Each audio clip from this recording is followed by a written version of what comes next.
हिमाचल सरकार से केंद्र की मोदी सरकार के संबंध बेहतर हो पाए, इसके लिए मुख्यमंत्री वीरभद्र सिंह ने दिल्ली में आज प्रधानमंत्री नरेंद्र मोदी से मुलाकात की। दिल्ली दौरे के दौरान सबसे पहले नरेंद्र मोदी को प्रधानमंत्री बनने पर बधाई दी। सूत्रों के मुताबिक वीरभद्र सिंह ने इस दौरान प्रदेश हित से जुड़े मुद्दों को मोदी के सामने उठाया और प्रदेश की वित्तीय सहायता देने की मांग की। ये पहला मौका रहा जब वीरभद्र सिंह प्रधानमंत्री मोदी से मिले हैं। प्रधानमंत्री से मिलने से पहले वीरभद्र सिंह ने वित्त मंत्री अरुण जेटली से भी मुलाकात की। तो आपको बता दें, आज दिल्ली में प्रदेश के मुख्यमंत्री वीरभद्र सिंह ने पहले 3:30 बजे अरुण जेटली से मुलाकात करी, वित्त मंत्री से उनके साथ कई अहम मसलों पर चर्चा की और उसके बाद शाम को 5:30 बजे उन्होंने प्रधानमंत्री नरेंद्र मोदी से मुलाकात करी। बताया जा रहा है कि इस बैठक के दौरान जहां वीरभद्र सिंह ने उन्हें प्रधानमंत्री बनने पर बधाई दी, वहीं उन्होंने प्रदेश के कई अहम मसलों पर प्रधानमंत्री नरेंद्र मोदी के साथ चर्चा की।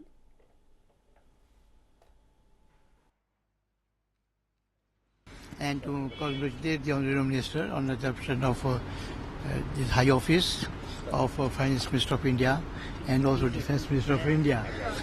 We know each other from a very long time. And second thing was that we had some issues regarding state problems which we discussed with him.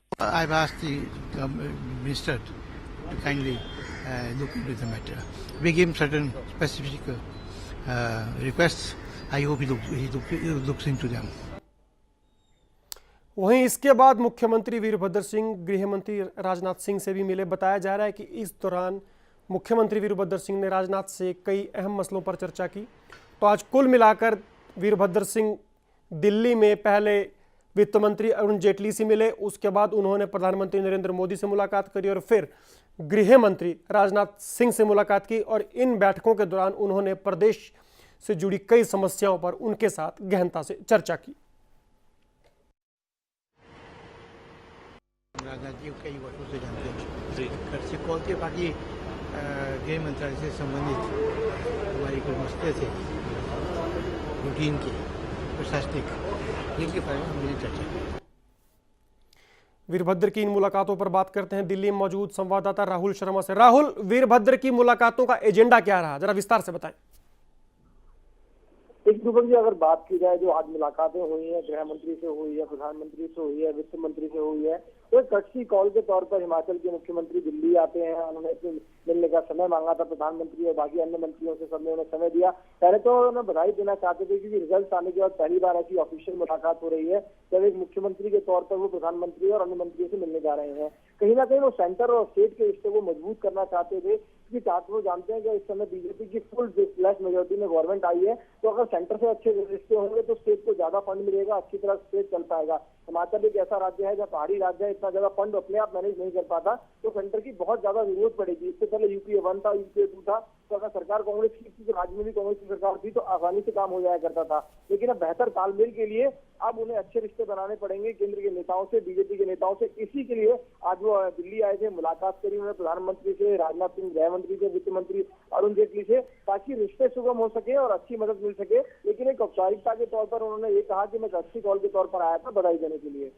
Rahul, वित्त मंत्री से अपने मुख्यमंत्री वीरभद्र सिंह मिले हैं, इस दौरान कुछ खास चर्चा हो गई, किसी फंड्स को लेकर वीरभद्र ने कोई चर्चा करी उनसे?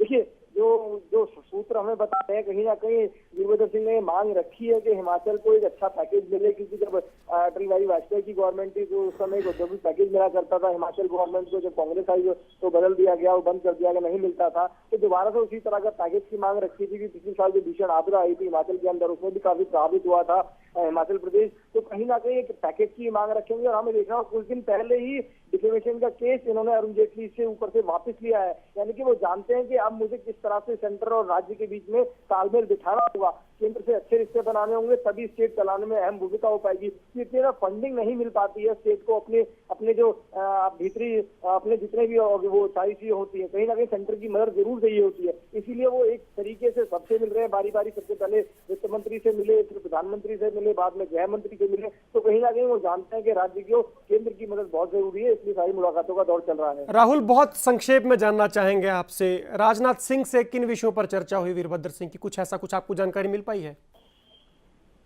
देखिए जो सूत्रों के हवाले से जानकारी आ रही है, वो अपने राज्य को और मजबूती के साथ पेश करना चाहते हैं हिमाचल, ताकि केंद्र से ज्यादा मजबूत मिल सके, जो अच्छे अधिकारी हैं वो वहां पर जा सके और अच्छी तरीके से सेंटर पर कर सके। क्योंकि अभी भी राजनाथ सिंह अध्यक्ष है, वो चाहते हैं कि अच्छे रिश्तों के साथ साथ निभाए जाए केंद्र के साथ, और बीजेपी के साथ भी अच्छे रिश्ते बनाए जाए। इसलिए औपचारिक तौर पर भी मिले थे, और दूसरी कुछ उन्होंने प्रदेश के लिए मांगे रखी है राजनाथ सिंह के सामने कि वो पूरी की जाए। इन सारे मुद्दे को लेकर आज चर्चा हुई है नेताओं के बीच में। राहुल, तमाम जानकारी के लिए आपका बहुत बहुत शुक्रिया। तो अपने दर्शकों को बता दें, आज वीरभद्र सिंह ने दिल्ली में शाम तकरीबन 3:30 बजे वित्त मंत्री अरुण जेटली से मुलाकात की, उसके बाद 5:30 बजे प्रधानमंत्री नरेंद्र मोदी से, और आखिर में उन्होंने गृह मंत्री राजनाथ सिंह से मुलाकात की। सूत्र बता रहे हैं इस दौरान वीरभद्र सिंह ने कई अहम मसलों पर चर्चा की। वित्त मंत्री के साथ उन्होंने कुछ फंड्स को लेकर चर्चा करी, ऐसा बताया जा रहा है। कुल मिलाकर कहें तो वीरभद्र सिंह ने आज दिल्ली में इन 3 नेताओं से मुलाकात करी, और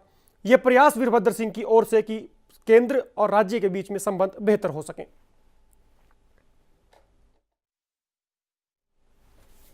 वहीं ठियोग के बालाघाट में हुए बस हादसे के बाद अब परिवहन विभाग जागा है। जी हां, हमीरपुर में परिवहन विभाग ने चालक और परिचालकों द्वारा ड्यूटी के दौरान वर्दी नहीं पहनने पर कड़ा संज्ञान लिया है। इसके तहत परिवहन विभाग अब चालकों और परिचालकों को ड्रेस कोड लगाने जा रहा है।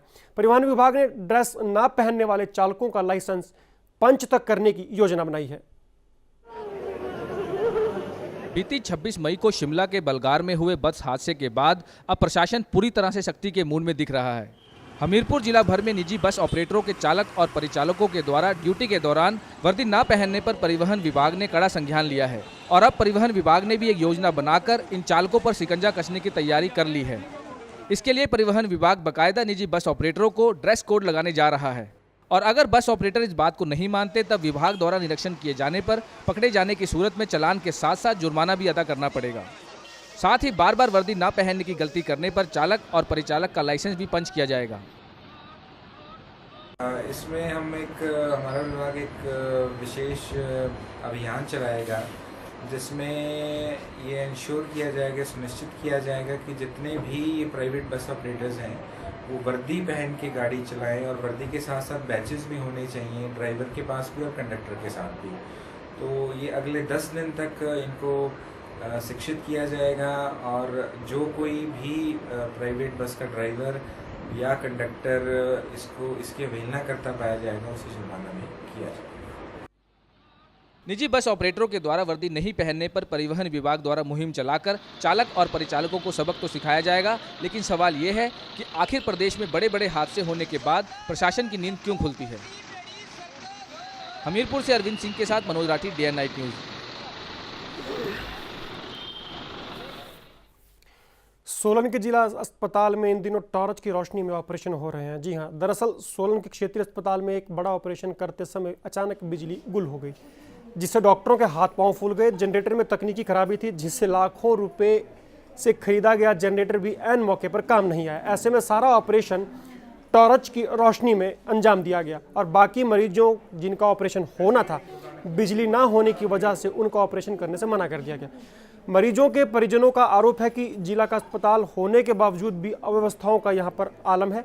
बिजली चली गई और जनरेटर नहीं चला। ऐसे में डॉक्टरों ने टॉर्च की रोशनी में सारा ऑपरेशन भगवान भरोसे कर दिया। तो ये खबर सोलन के जिला अस्पताल से है, जहाँ पर बिजली चली जाने के बाद जनरेटर ने भी काम नहीं किया और सारे ऑपरेशन को टॉर्च की रोशनी में अंजाम दिया गया।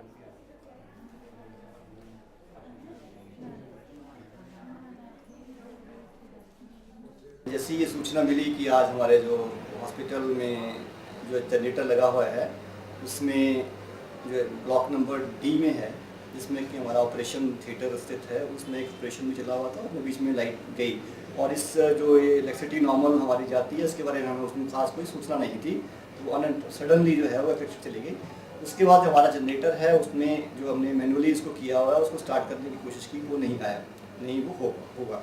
बट ऑपरेशन तो उनका जो है वो इमरजेंसी लाइट में हमने वो कर दिया था, उसमें कोई कॉम्प्लिकेशन नहीं आई। मेजर ऑपरेशन में ये फैसिलिटीज़, छोटी छोटी फैसिलिटीज़ हैं, ये बिल्कुल टेक्निकल फॉल्ट्स नहीं आने चाहिए। डिस्ट्रिक्ट हॉस्पिटल में इलेक्ट्रिसिटी बिल्कुल नहीं आनी चाहिए। अगर ज़्यादा चली भी जाती है तो जनरेटर का प्रॉपर यूज़, मतलब यहाँ होना चाहिए इंतज़ाम, वो नहीं था।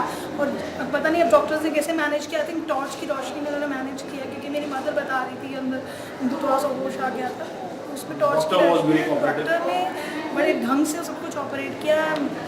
वी आर रियली थैंकफुल कि just came as a god to us और उसने सब कुछ अच्छे से अरेंज किया। मेरा मम्मा का ऑपरेशन था यहाँ पे सुबह मॉर्निंग में, तो डॉक्टर राजकुमार ऑपरेट कर रहे थे and doctor was very much frustrated क्योंकि वहाँ पे लाइट की प्रॉब्लम थी और डॉक्टर बार बार यही प्रॉब्लम रहती है कि जनरेटर ऑन कराइए पर जनरेटर ऑन नहीं हुआ। पर हॉस्पिटल प्रशासन को चाहिए कि जल्द से जल्द जनरेटर ऑन होना चाहिए जब ऑपरेशन चल रहा हो। तो इस चीज़ के लिए और इलेक्ट्रिसिटी बोर्ड ने फ़ोन नहीं उठाया, वो कॉल 2 बार उठाई उन्होंने और बोल के भेज रहे हैं, पर फिर भी वहाँ से कोई रिस्पॉन्ड नहीं हुआ। तो अपने आप में हैरान कर देने वाली घटना ये सोलन जिले की है, जहां के जिला अस्पताल में टॉर्च की रोशनी में, जी हां, टॉर्च की रोशनी में ऑपरेशन को अंजाम दिया गया। बताया जा रहा है कि ऑपरेशन चल रहा था, उस वक्त बिजली गुल हो गई। हॉस्पिटल में जनरेटर की व्यवस्था भी थी, लेकिन जनरेटर ने भी वक्त पर काम नहीं किया, तो आखिरकार डॉक्टरों ने टॉर्च की रोशनी में ही ऑपरेशन को अंजाम दे डाला। हालांकि सुनने में अजीब लगता है टॉर्च की रोशनी में, लेकिन सच है। ये जो पूरी घटना है ये सोलन के जिला अस्पताल की है, जहां पर टॉर्च की रोशनी में ऑपरेशन को अंजाम दिया गया। शुक्र रहा भगवान का कि कुछ भी किसी को कोई नुकसान नहीं हुआ। ज़्यादा जानकारी के लिए बात करते हैं सोलन में मौजूद अपने संवाददाता मनोज शर्मा से। मनोज, टॉर्च की रोशनी में ऑपरेशन सुनने में अजीब लगता है, किस चीज का ऑपरेशन था ये? जी रूपक, ये तो हमें नहीं पता लग पाया कि किस चीज का ऑपरेशन था, लेकिन जो है वो उनके परिजनों का जो कहना है कि ये काफी गंभीर ऑपरेशन था जो उस समय चल रहा था और ऑपरेशन चलते ही जो है वो एकदम से लाइट चली गई, जिसकी वजह से जो है वो वहाँ पे जितने डॉक्टर्स अंदर ऑपरेशन रूम में मौजूद थे उन्हें काफी परेशानी हुई और एकदम से उन्होंने जो है वो वहाँ पे अगर समय पे टॉर्च नहीं मिलती तो शायद ये कोई बड़ा हादसा हो सकता था। जी रूपक। मनोज, एक बात बड़ी हैरान करने वाली है, बिजली चली जाती है, जनरेटर उसी लिए रखे जाते हैं अस्पताल के अंदर कि स्टैंड बाई मोड में वो काम आ सके। क्या डॉक्टर्स ने, जो वहाँ का हॉस्पिटल स्टाफ था, उसने इतनी जहमत भी उठाई नहीं कि कम से कम जनरेटर को चेक कर ले कि वो काम कर रहा है या नहीं? जी रूपक, आपकी बात बिल्कुल सही है, लेकिन जब हमने सीएमओ सोलन से बात की तो सीएमओ साहब ने जो उल्टा ठीकरा जो है वो विद्युत विभाग पे भेज दिया। पूरा ठीकरा जो विद्युत विभाग वालों पे डाल दिया। सीएमओ साहब का कहना है कि जो लाइन है वो 440 वोल्ट की है और जबकि उनके पास जो है वो 480 वोल्ट करंट आ रहा है, जिसके कारण जो है वो उनका जनरेटर ही नहीं चल पाया। वो काफी जो उनका जवाब था वो काफी हास्यप्रद था, लेकिन हॉस्पिटल में ये पहला मामला नहीं है, इससे पहले भी कई बार ऐसी समस्या वहां पे आ चुकी है कि जहां पे जो है वो काफी मेजर ऑपरेशन चल रहे हैं, लेकिन जो है वो बिजली गुल होने के कारण जो है वो वहां पे कोई भी कार्रवाई नहीं की जाती। कई बार मीडिया ने इस चीज को उठाया, लेकिन फिर भी जो हॉस्पिटल प्रशासन है वो न जाने किन कारणों से जो है वो अपने जनरेटर को ठीक नहीं करवा पाते। जी मनोज, एक चीज हम अभी बाइट सुन रहे थे मुख्य अधिकारी की हॉस्पिटल के, उनको जहां इस घटना पे शर्मिंदा होना चाहिए वो बड़े शान से बता रहे थे कि टॉर्च की रोशनी में हमने ऑपरेशन को अंजाम दिया। जी रूपक, इसीलिए मैं कह रहा हूँ कि वो जो है अपना पूरा ठीकरा जो है वो और विद्युत विभाग पे डाल रहे हैं, जबकि अपनी गलती वो मानने को तैयार ही नहीं है। उनके पास एक जनरेटर नहीं है, 2-3 जनरेटर है। एक जनरेटर नया वहाँ पे पड़ा है जो स्पेशली इन चीजों के लिए लाया गया है, लेकिन न जाने किन कारणों से जो है वो सीएमओ साहब जो है वो वहाँ पे ये छोटी सी एक तकनीकी वो कमी है, इस कमी को पूरा नहीं कर पा रहे हैं। जी रूपक, बहुत बहुत धन्यवाद मनोज इस तमाम जानकारी के लिए। तो अपने दर्शकों को बता दें, ये जिला सोलन के जिला अस्पताल की घटना है, जहाँ पर एक ऑपरेशन चल रहा था। ऑपरेशन चलते वक्त बत्ती गुल हो गई, स्टैंड बाई मोड में रखा हुआ जनरेटर ने भी एन मौके पर काम नहीं किया, तो आखिरकार टॉर्च की मदद लेनी पड़ी और उस टॉर्च की रोशनी में ऑपरेशन को अंजाम दिया गया। भगवान का शुक्र रहा कि इस पूरे प्रकरण में महिला को कुछ नहीं हुआ, ऑपरेशन सक्सेसफुल रहा। लेकिन अपने आप में सवाल उठता है कि जनरेटर जब काम नहीं कर रहे थे तो टॉर्च की रोशनी में यह ऑपरेशन किया गया, और अब देखने वाली बात होगी कि प्रशासन इस पूरे मामले को किस तरह से लेता है।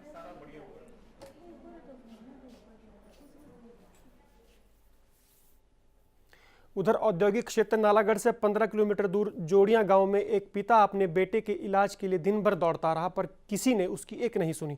सुबह जिस डॉक्टर ने बच्चे को देखकर उसका अल्ट्रासाउंड करवाने का सुझाव दिया था, उस पर्ची पर अल्ट्रासाउंड की तारीख 12 जून लिखी गई थी, लेकिन जब घर पहुंचकर बच्ची की हालत ज़्यादा बिगड़ी तो उसका पिता वापस बेटे को लेकर हॉस्पिटल दौड़ा, लेकिन यहाँ अल्ट्रासाउंड करने वाले कर्मियों ने उसकी एक भी नहीं सुनी। कर्मियों ने 12 जून से पहले किसी भी सूरत में अल्ट्रासाउंड न करने की दो टूक बात क्या ढाली। बच्चे की हालत बिगड़ती रही पर उसे डॉक्टरों ने हॉस्पिटल में एडमिट नहीं किया। अंत में हार कर लाचार बाप मीडिया कर्मियों के पास पहुंचा तो बीएमओ ने मीडिया कर्मियों को ही धमकाना शुरू कर दिया।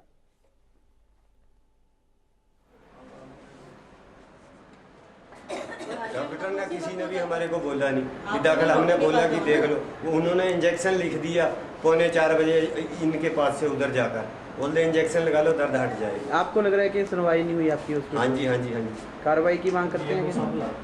सुबह से कार्रवाई तो होनी चाहिए। सुबह से हम परेशान है, घूम रहे, बच्चे धूप में मार दिए स्कूटर के ऊपर। 15 किलोमीटर आना, 15 किलोमीटर जाना, 2 बारी गए 2 बारी आए। कहाँ से आए आप? हम आए जोड़ियाँ से। और इस मामले पर ज़्यादा जानकारी के लिए बात करते हैं नालागढ़ में मौजूद अपने संवाददाता जगत से। जगत, ये भी अपने आप में एक शर्मनाक मामला है। 12 जून को अल्ट्रासाउंड की डेट दे दी जाती है, बच्चे को परेशानी अब है, कौन कितना इंतजार करेगा?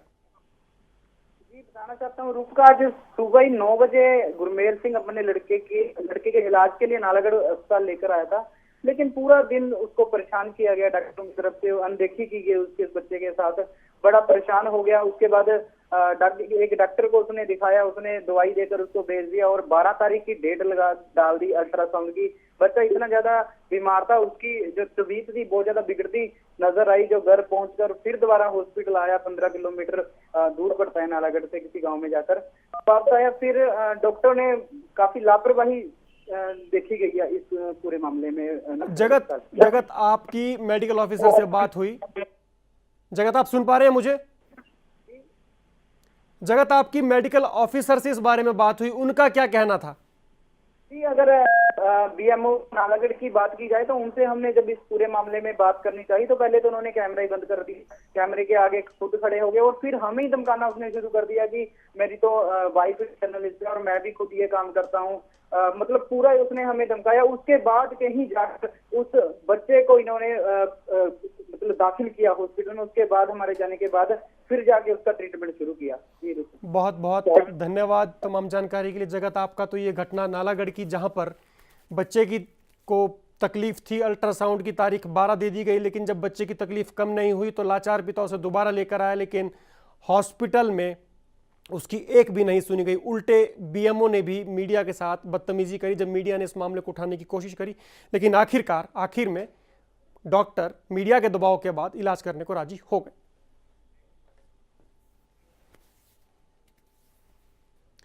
सोलन के ओछघाट में सरकारी विभाग और निजी संस्था की संयुक्त टीम ने ढाबों पर काम कर रहे 2 बाल मजदूरों को छुड़ाया। गुप्त सूचना के आधार पर की गई इस कार्रवाई में पुलिस विभाग और चाइल्ड लाइन संस्था ने इन बाल मजदूरों को रिहा करवाया है। ऐसा आरोप है कि ओछघाट में इन बाल मजदूरों के साथ अभद्र व्यवहार किया जाता था और इनके साथ मारपीट भी की जाती थी। इन बच्चों को मुक्त करवाकर बाल कल्याण समिति के सामने पेश किया गया, जहां से इन्हें बाल गृह भेज दिया गया है। ढाबे के मालिकों पर 20,000 रुपये का जुर्माना किया गया है। हमें 31 मई को सैटरडे को फ़ोन आया कि 2 बच्चे ढाबे पे काम करते हैं और एक बच्चे की काफ़ी पिटाई हो रही है। तो हमने वहाँ जाके विज़िट किया और देखा कि 2 बच्चे ढाबे पे काम कर रहे हैं, पर उस दिन हम इनको रेस्क्यू नहीं करवा पाए क्योंकि पुलिस की भी हमें हेल्प चाहिए थी और हमें लेबर डिपार्टमेंट को भी साथ ले जाना था। उनके ऊपर 20,000 रुपये का फ़ाइन भी होगा, प्लस चाइल्ड लेबर एक्ट 1986 के खिलाफ उनके ऊपर चालान हुआ है। और सब लोगों को ये देखना चाहिए कि उनको 18 साल से कम उम्र के बच्चों को काम पे नहीं लगाना चाहिए, क्योंकि ये बच्चों के पढ़ने की उम्र होती है और उनको ये ध्यान रखना चाहिए कि वो बच्चे स्कूल में जाएं। अगर वो बच्चा गरीब परिवार से बिलोंग करता है तो उस बच्चे की फाइनेंशियली हेल्प करके उसको स्कूल में एडमिशन करवा सकते हैं। तो हिमाचल समाचार में आज बस इतना है, लेकिन आपसे कल फिर होगी मुलाकात। तब तक दीजिए इजाजत, नमस्कार। खबरों की दुनिया में आइए हमारे साथ, कहीं भी और कभी भी जुड़िए। हम मिलेंगे फेसबुक पर, हम दिखेंगे YouTube पर, हमें फॉलो कीजिए ट्विटर पर। खबरों के साथ बने रहिए रात दिन।